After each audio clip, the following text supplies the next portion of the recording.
요한복음 11장을 보겠습니다.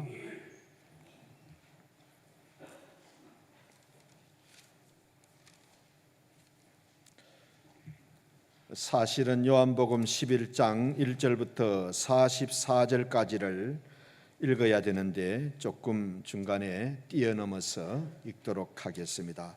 먼저 1절부터 7절까지를 우리 함께 보겠습니다. 1절부터 7절까지 시작. 어떤 병자가 있으니 이는 마리아와 그 자매 마르다의 마을 베다니에 사는 나사로라. 이 마리아는 향유를 주께 붓고 머리털로 주의 발을 닦던 자요, 병든 나사로는 그의 오라비더라.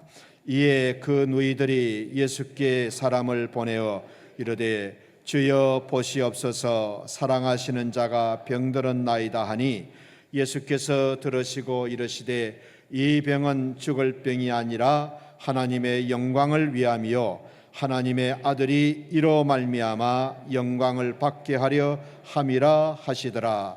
예수께서 본래 마르다와 그 동생과 나사로를 사랑하시더니 나사로가 병들었다 함을 들으시고 그 계시던 곳에 이틀을 더 유하시고 그 후에 제자들에게 이르시되 유대로 다시 가자 하시니 17절부터 26절까지 시작. 예수께서 와서 보시니 나사로가 무덤에 있은지 이미 나으리라.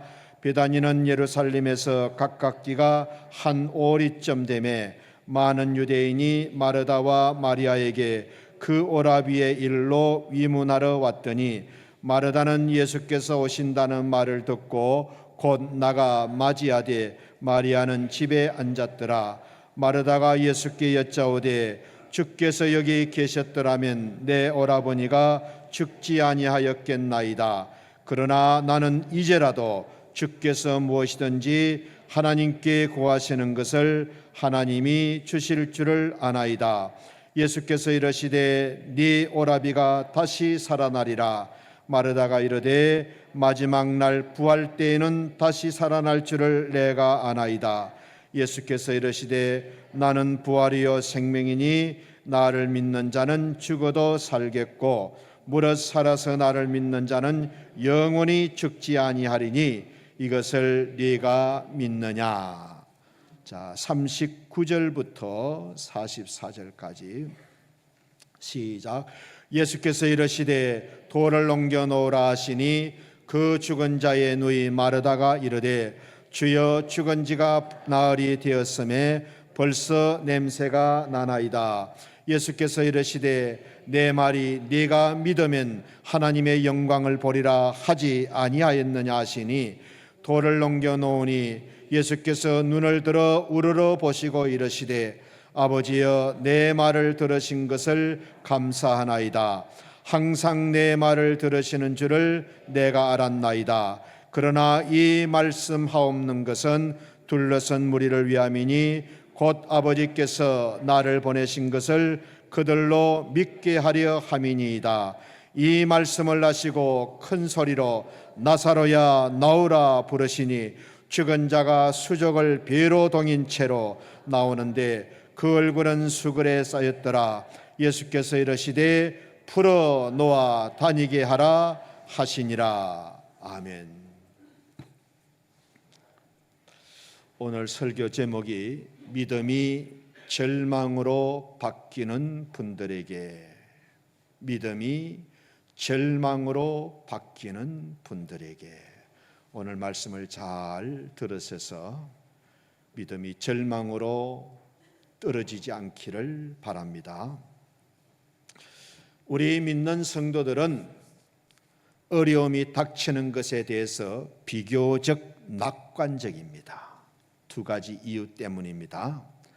하나님이 사랑하시는 자녀들에게 어려움을 주시지 않는다는 것을, 주시지 않을 것이라고 믿기 때문에, 하나님이 사랑하시는 성도들을 지키시고 보호해 주시지 않겠습니까? 그래서 하나님은 사랑하는 우리에게 고통을 주시지 않을 것이라는 믿음 때문에, 또 하나는 우리는 어려움이 오더라도 이겨낼 수 있다고 생각하기 때문에, 그래서 어려움을 만나보면 신앙이 있는 사람과 없는 사람은 큰 차이가 있습니다.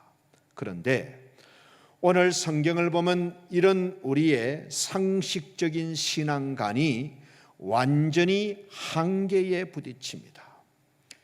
예수님은 어려움을 당한 성도를 사랑하시면서도 돕지 않습니다.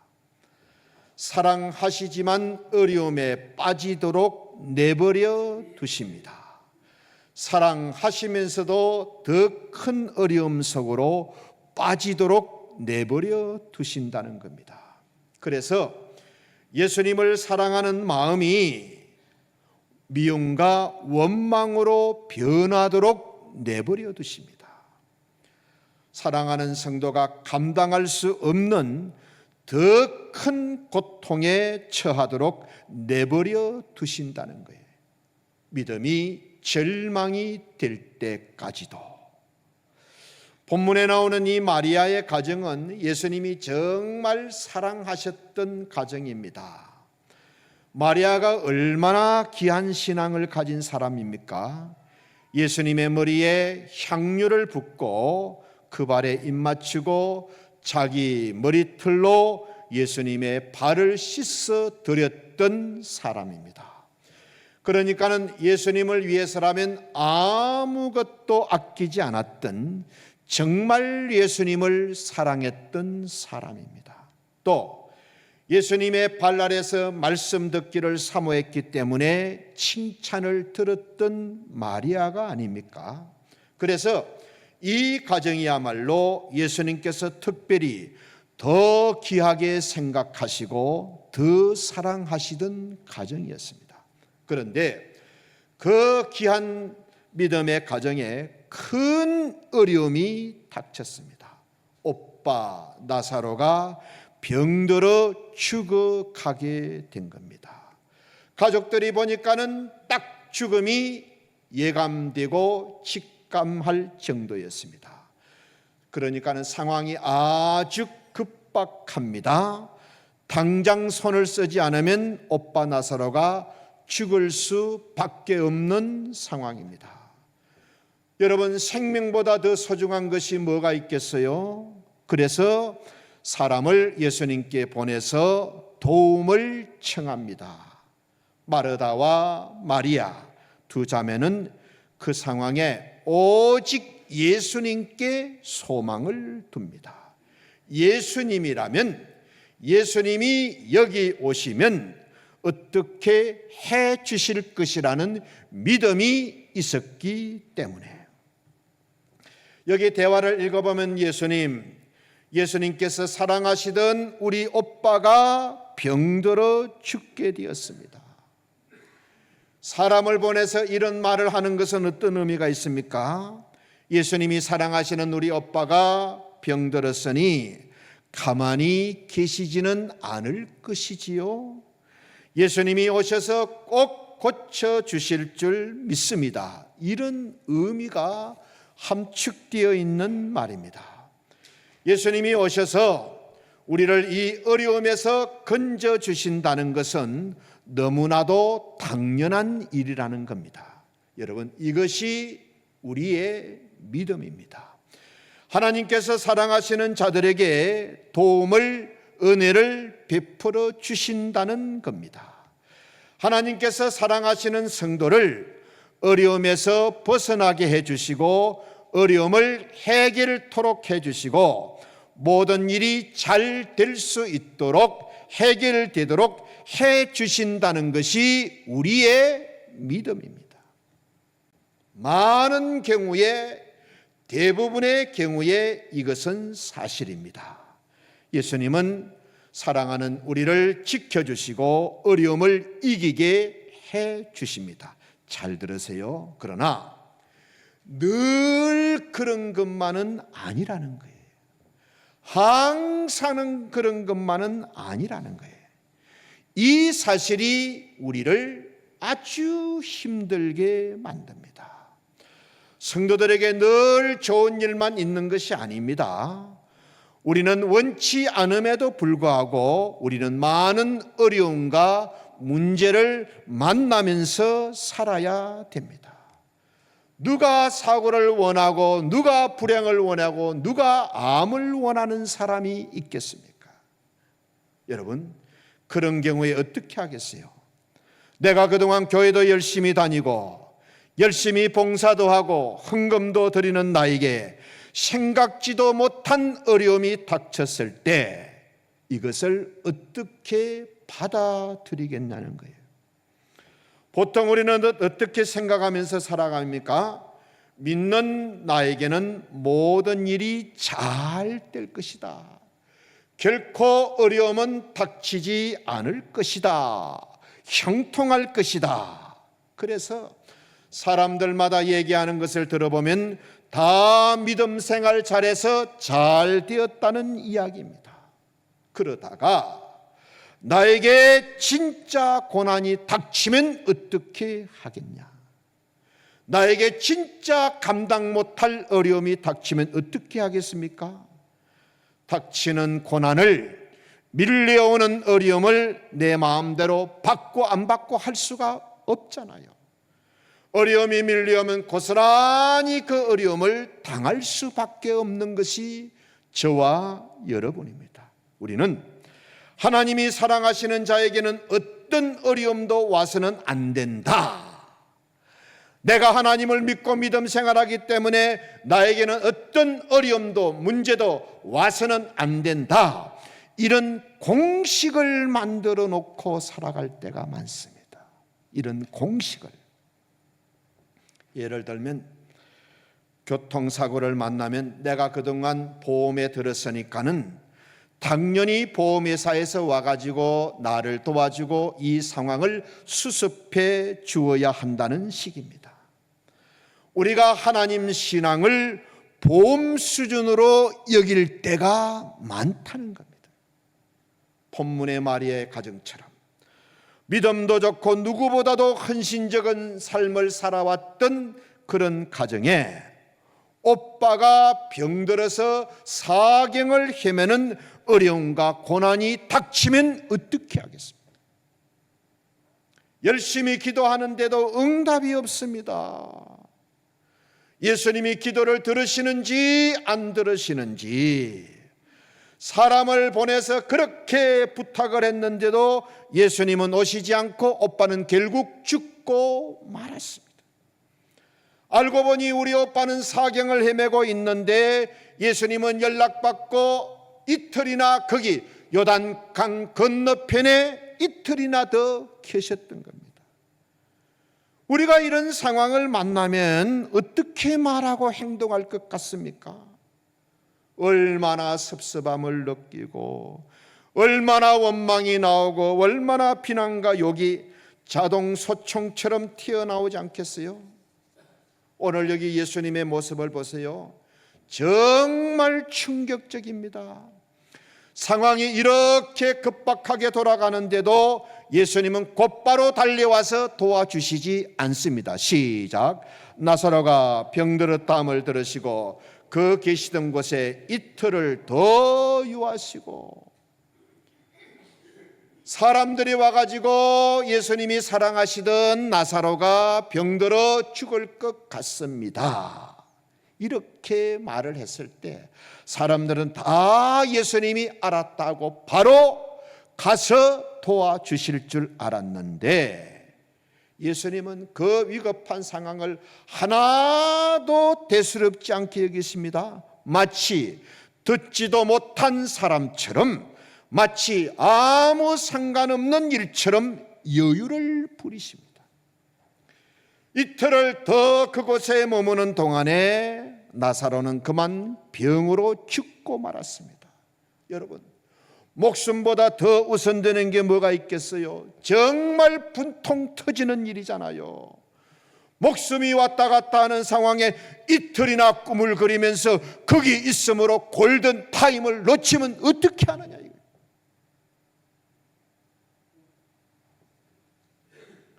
우리가 가진 믿음과 상식으로는 이해가 안 되는 거예요. 예수님의 발에다가 평생도록 준비한 그 비싼 향유를 붓고 머리털로 예수님의 발을 씻겨드렸던 마리아가 아닙니까? 다른 사람의 부탁은 몰라도 마리아의 부탁은 들어주어야 되잖아요. 그런데 예수님은 더 어렵게 내버려 두십니다. 더 심한 어려움 속으로 밀어 넣으십니다. 그동안 예수님이 그 가정에서 받은 사랑과 대접을 생각하면요, 배신도 이런 배신이었고 싸가지도 이런 싸가지가 없습니다. 모르는 사람도 아닙니다.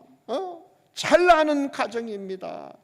그동안 사랑해 주었던 가정입니다. 오며 가며 신세 많이 졌던 가정입니다. 그런데 이런 왕 싸가지가 어디 있습니까? 우리가 이런 예수님을 그래도 믿어야 할까요? 오빠가 지금 병으로 지금 생명이 분초를 다투는 상황인데 이 가정이 할 수 있는 게 뭐가 있겠어요? 아직 살아있는 오빠를 간호하면서 빨리 예수님께 사람을 보내서 도움을 요청하는 거잖아요. 그러나 오빠가 죽어버리니까는 할 수 있는 게 아무것도 없는 거예요. 오빠가 죽는 일만은 일어나서는 안 된다고 생각했는데 예수님은 오빠를 죽게 내버려 두신 거예요. 마치 오빠가 죽기라도 원하셨던 것처럼 오빠가 죽을 때까지 그곳에 이틀이나 더 머물러 계시다는 거예요. 이게 주님을 그토록 사랑했던 사람 앞에서 예수님이 보여줄 모습입니까? 고개 들고 자를 보세요. 이것이 하나님과 우리의 중요한 차이인 거예요. 우리는 우리에게 어려운 일이 일어나지 않기를 바랍니다. 왜? 어려운 일을 만나면은 어쩔 수 없이 어려움을 다 당해야 하기 때문에. 잘 들으세요. 그런데 하나님은 우리가 당하는 이 어려운 일을 당장 해결해 주시지 않고 어떤 목적을 가지고 그 어려움을 사용하신다는 거예요. 그 어려운 일을 당장 해결해 주시지 않고 어떤 목적, 의도를 가지고 그 어려움을 사용하신다는 거예요. 하나님은 어려운 일을 통해서도 하나님의 뜻을 이루어 가십니다. 그래서 하나님은 이 세상에 있는 어떤 어려움, 어떤 악도 하나도 두려워하지 않으십니다. 왜? 그것들을 다 하나님의 뜻대로 사용하실 수 있기 때문에. 예를 들면 이런 이야기예요. 아빠가 아이를 안고 물에 들어갑니다. 아이가 보니까 아빠가 점점 깊이 들어가는 거예요. 아이가 물을 보니까 겁이 납니다. 기절할 것 같이 무서운 거예요. 여기서 빠지면 틀림없이 죽을 것 같습니다. 그런데 아이를 안고 가는 아빠는 하나도 무섭지 않습니다. 왜? 키가 크기 때문에. 그 정도 깊이는 아빠에게 아무런 문제가 되지 않습니다. 이것이 아빠와 아이의 차이인 거예요. 아이의 생각은 늘 얕은 곳에서만 놀아야 됩니다. 크기가 자기 수준에 안전하기 때문에 자기 생각이 기준인 거예요. 아빠가 아이를 안고 깊은 데로 들어가면 아이는 자지러지면서 겁을 먹습니다. 자기로서는 감당이 안 되는 깊이이기 때문에 이것이 하나님과 우리의 수준 차이인 거예요. 우리의 신앙이 봄 수준이 되어서는 안 됩니다. 하나님은 우리의 기대와 생각을 뛰어넘어서 얼마든지 그 뜻을 이루시는 분입니다. 이 사실을 우리가 인정하지 않으면, 이 사실을 믿지 않으면 우리의 신앙은 유치한 신앙이 되는 거예요. 어린 아이 신앙이 되는 거예요. 내가 하나님을 믿는 것이 아니고 하나님이 나를 믿어야 하는 꼴이 되고 마는 거예요. 가만히 우리의 신앙생활을 보면 하나님이 주인이 아니고 내가 주인이고 내가 기준일 때가 많습니다. 언제나 하나님이 내 생각대로 내 기도대로 움직여 주어야 직성이 풀립니다. 얼마나 나 자신을 우상처럼 높여 놓았는지, 그렇게 믿고 살아가다가 어려움을 하나만 만나도 참지 못하고 원망과 불평을 쏟아냅니다. 이것은 얕은 물이 아니면 들어가지 않겠다는 어린아이의 신앙인 겁니다. 어린아이의 신앙은요, 자기 생각에 맞는 것만 잘해냅니다. 그러다가 자기 생각과 조금만 다르면 금방 거부 반응이 나오면서 원망과 불평을 쏟아냅니다. 그래서 누군가가 옆에서 자꾸 비를 맞추어주고 아침을 떨어주면 생기가 돌면서 열심히 하지만은 아무도 알아주지 않고 나만 힘들다고 느껴지면 당장 원망하고 불평하면서 시험에 들어버립니다. 이게 어린아이의 신앙인 게, 내 기준에 맞아야 되고 나에게 편한 것만 너무너무 좋아합니다.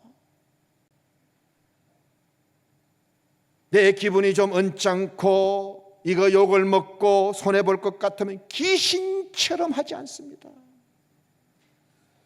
아주 요령과 통밥을 굴리는 아주 신의 경지에 이르러 있습니다. 이유는 신앙이 자기 안에 한정되어 있기 때문에. 하나님도 나를 안고 깊은 물로 가면 안 됩니다. 왜? 내가 어지럽고 무섭기 때문에. 내가 하나님을 믿으면 안 되고 하나님이 나를 믿어야 되는 거예요. 이게 얼마나 잘못된 것인지. 내가 하나님을 믿으니 하나님도 내 생각대로 움직여 주어야 됩니다. 언제나 내 생각이 기준이고 내 감정이 기준이고 내 입장이 기준이 되어야 됩니다. 솔직히 말하면 하나님을 이용하는 것이고 하나님을 부려먹는 겁니다. 예수님이 우리에게 주신 약속 중에서 가장 중요한 것은 믿는 자들을 끝까지 지키시겠다는 거예요. 시작. 아무도 너희를 아버지 손에서 빼앗지 못하리라. 요한복음 10장 29절의 말씀입니다. 아무도 너희를 내 아버지 손에서 빼앗지 못할 것이다. 끝까지 지켜주신다는 거예요. 하나님의 손이 얼마나 크냐. 시작. 주의 손가락으로 만드신 주의 하늘과 주께서 베풀어 드신 달과 별을 내가 봅니다. 온 우주를 손가락으로 만드셨습니다. 손가락으로. 그러니 하나님의 손은 만유보다 더 크십니다.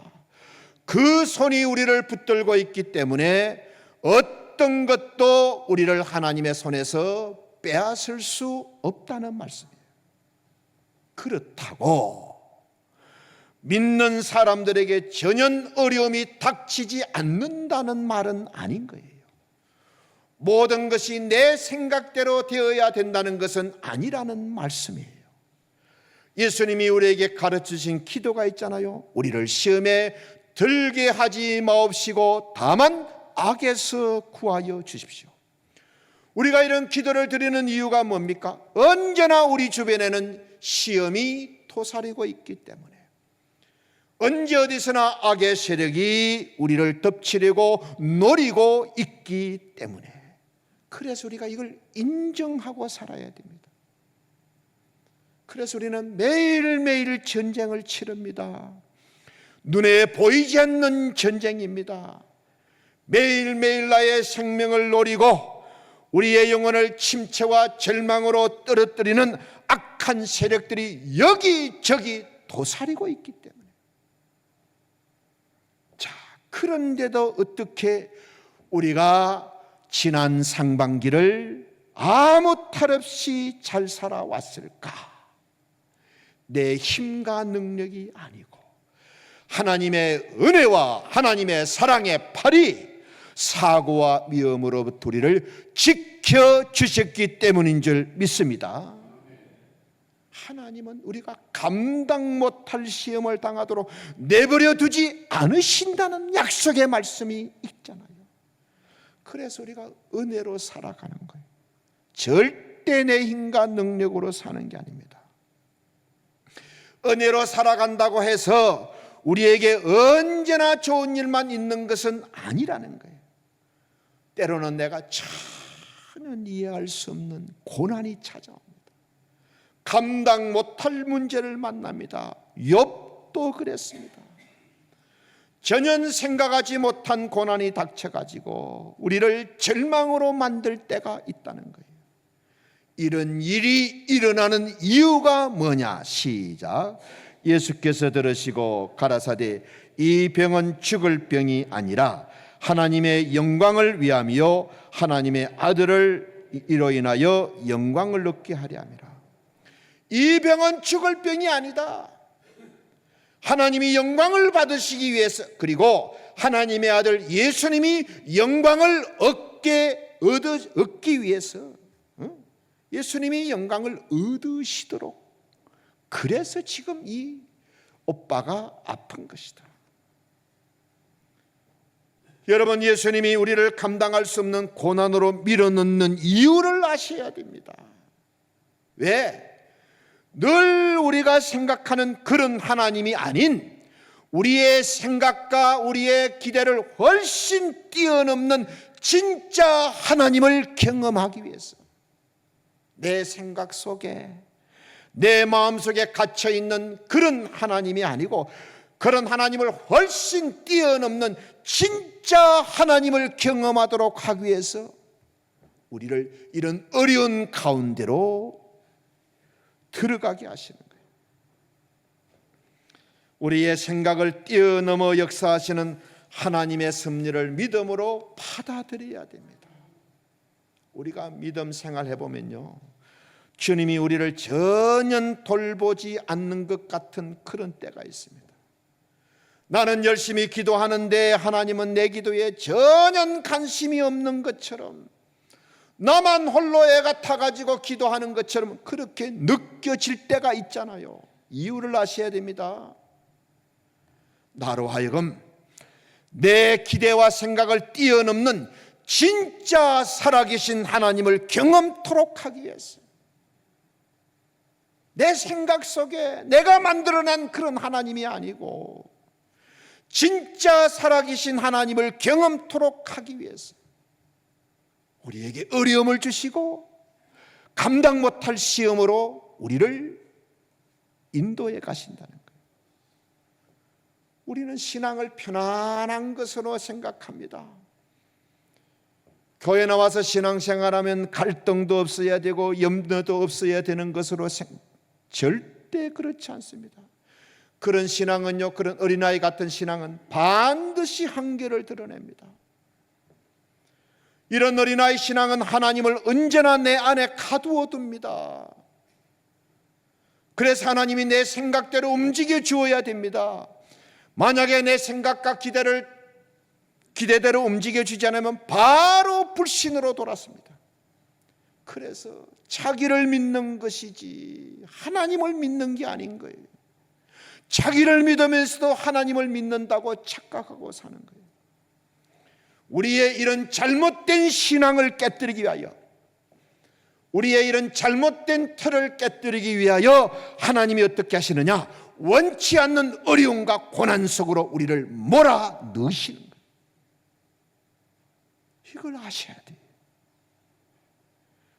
아빠가 얼마나 나를 사랑하는지를 알게 하기 위해서 아이 생각보다 훨씬 깊은 곳으로 아빠를 안고 들어가는 그 아빠의 사랑을, 진짜 깊은 데 가봐야 아빠의 진짜 사랑을 알 수 있기 때문에 우리는 가진 것이 너무 많습니다. 그것 자랑하는 재미로 사는 사람들이 얼마나 많습니까? 상상할 수 없는 부자들입니다. 가끔 신방 가서 기도 제목이 뭡니까 물으면 기도 제목이 없다 그래. 내가 기가 차.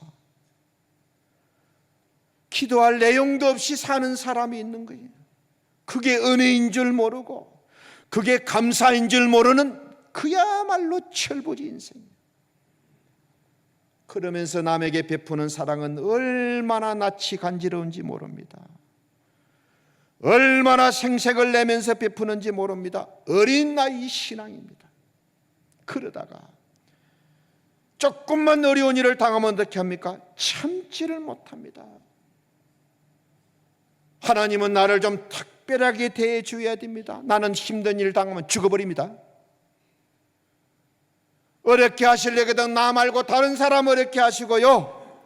나는 그렇게 스타일 구겨가면서 구질구질하게 믿음 생활 못합니다. 나는 고상하게 믿어야 되고 나는 우아하게 신앙생활하고 싶습니다. 이게 얼마나 지멋대로고 얼마나 이기적이고 감사하지 않는 신앙인지 병든 신앙입니다. 그런데 감당할 수 없는 고난에서 살아난 성도는 어떻습니까?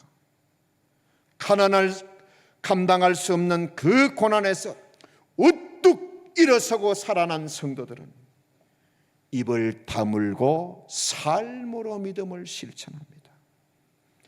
아무리 바닥까지 떨어져도 절대로 흔들림이 없습니다. 요셉은 팔려가면서요, 이제 내 인생 끝났구나 그리 하지 않았습니다. 하나님을 믿고 기도했지만 자기의 행편은 갈수록 태산이었습니다. 하나님이 주신 꿈과는 하나님이 주신 말씀과는 정반대로 거꾸로 가고 있습니다. 이제 끝났다 하고 형들을 향하여 이를 갈거나 두고 보자 이리 안 합니다. 포디발의 아내를 향하여 네가 네 명대로 사는지 어디 두고 보자 그렇게 안 합니다. 복수의 칼을 갈지 않습니다. 더러운 누명을 뒤집어 쓰고 감옥 밑창에 떨어졌지만 하나도 섭섭해하거나 원망하거나 남 탓하지 않았습니다. 살아서는 나올 수 없는 감옥까지 갔지만 그 감옥에서 애굽의 역사와 언어와 문화를 익히며 하나님의 섭리를 믿고 살았던 거예요. 끝까지 하나님을 신뢰한 형편과 상황에 하나도 휘둘리지 않습니다. 신분에 어울리지 않는 큰 믿음을 가졌습니다. 신분은 노예요, 제수요, 종입니다. 그러나 믿음은 애굽 나라 전체에서 가장 큰 믿음을 가졌어요. 예수님이 약속하신 말씀이 있잖아요. 시작. 믿는 자는 하나님의 영광을 볼 것이다. 그 영광이 뭐냐? 살아서는 나올 수 없는 그 감옥이 그의 정치학 박사과정 마지막 세미나실이 된 겁니다. 이렇게 하기 위하여 하나님은 고난을 사용하시는 거예요. 장차 애굽의 총리가 되어가지고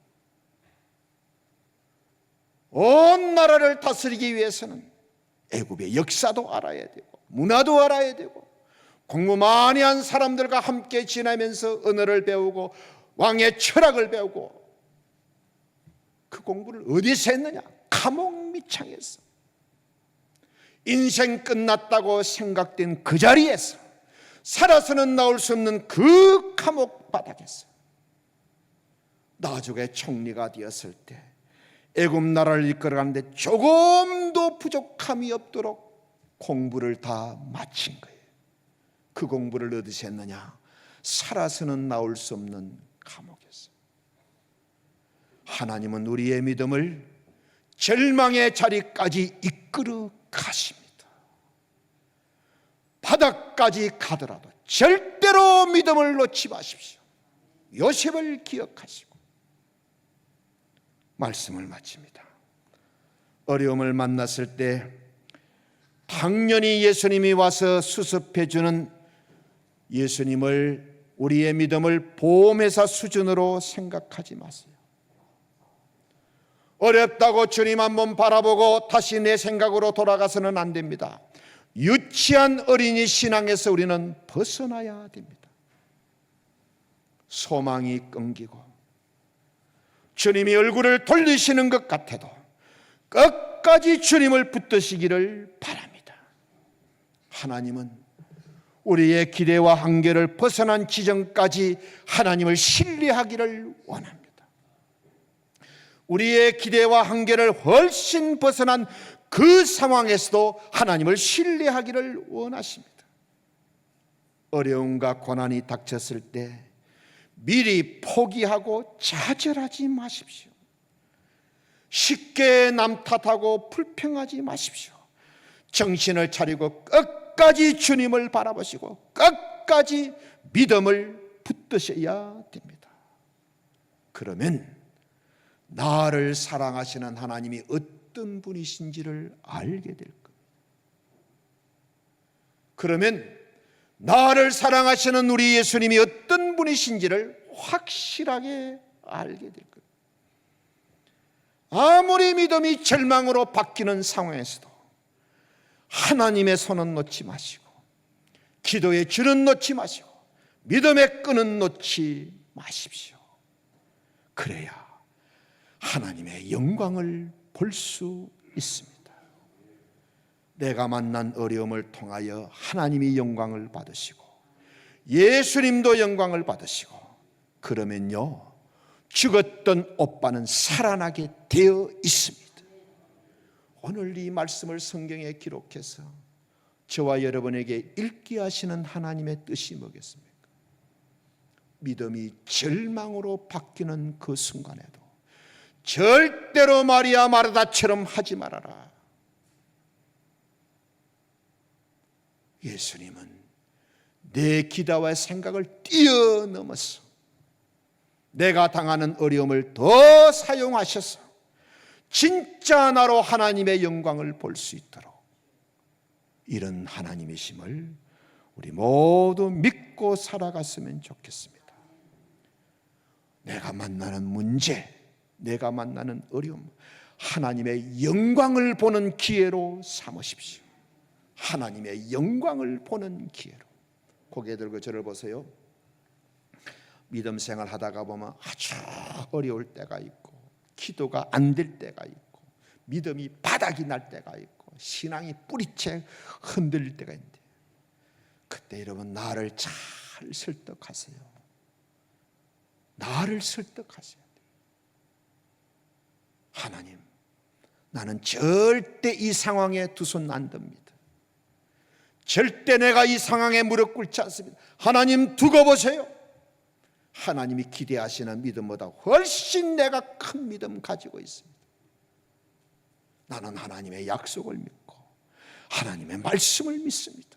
하나님이 살아계시고 하나님이 나를 아시는데, 이런 어려움 하나님이 뜻이 있고 하나님이 그 어려움을 이용하셔서 진짜 나로 하나님의 영광을 보게 하실 줄 믿습니다. 아예 이렇게 나가셔야 돼요.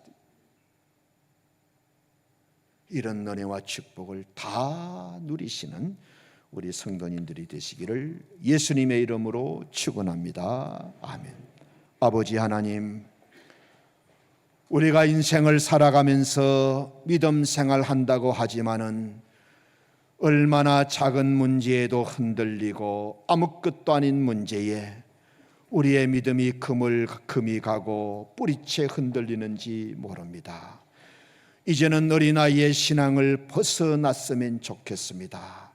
하나님을 내 생각과 마음속에 가두어 놓지 말게 하시고 정말 하나님을 하나님답게 믿고 신앙함으로써 어떤 문제와 어려움을 만나도 거기에 절대 절망으로 빠지지 않고 요셉처럼 그 바닥에서 그 절망의 순간에도 기도의 줄을 잡고 믿음의 줄을 붙들고 하나님의 영광을 보는 성도들이 다 되게 하여 주옵소서. 예수님의 이름으로 기도드립니다. 아멘.